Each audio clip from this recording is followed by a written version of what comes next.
argon and cadmium flames lie among deeply emblazoned cerulean dog stars around my feet.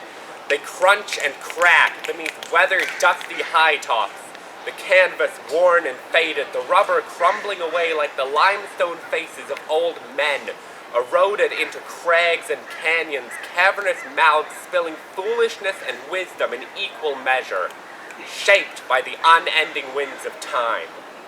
Mismatched socks protrude, defeated, disenfranchised, slumping from my ankles, listless despite the presence of the great earthly firelight beneath them, a blaze captured in wood and earth and steel.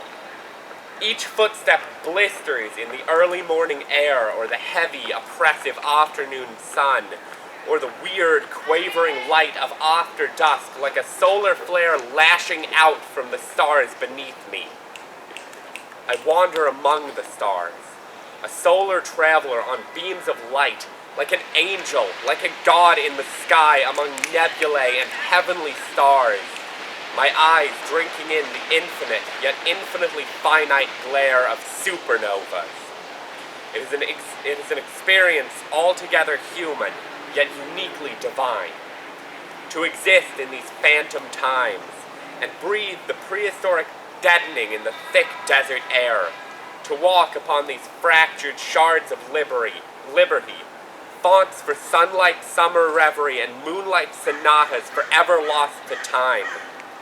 Yet among the shadows, among the repetitious and rapturous circle of life and death and new beginnings and life and death again, we find hope, we find love, and we find light. Light reflected in the stars above us and the stars beneath our feet. But what kind of madness is it that a man may see more stars crunching beneath his heels than reflected in the mighty sky above him? What form of wild reverie is it that we may walk among the stars each night, surrounded by them, embraced by them, threading through them along the cold steel tracks? From the break of day, the withering sun, and the approach of night, we travel through the astral world. I look to the sky and see beasts, warriors and angels. I look to the sky and see only the reflections of ourselves.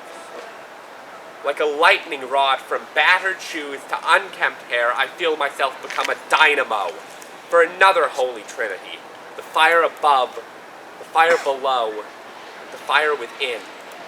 Each shines bright with heavenly conflagration, each another galaxy spiraling away in an infinitely expanding universe that expands as limitless as our hearts.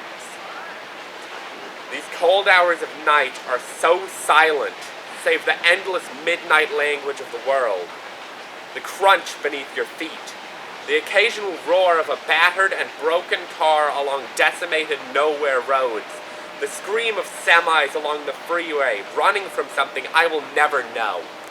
The isolation of night is absolute against the ignition of fiery sun. But to see the light, all one has to do is open their eyes.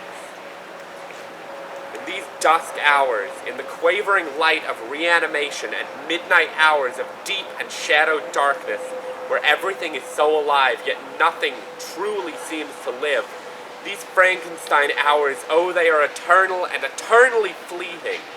And as with everything that passes through our lives, they must end. The sun must always rise.